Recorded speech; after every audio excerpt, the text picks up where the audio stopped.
ya. Buenos días, estamos aquí en el rastro, el cual está repartiendo pues globos, piruetas y está haciendo campaña como todos los días, y nos dirigimos ahora mismo a un mitin a Valencia Don Juan, en la Casa de Cultura, pues más que nada para apoyar la candidatura de Valencia Don Juan.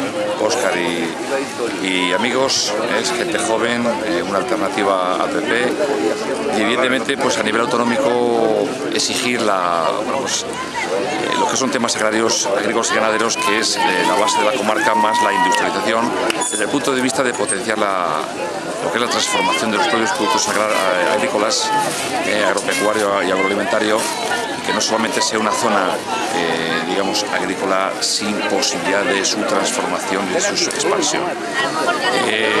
Y potenciar el turismo, que Valencia Don Juan también es una villa que hay que potenciar.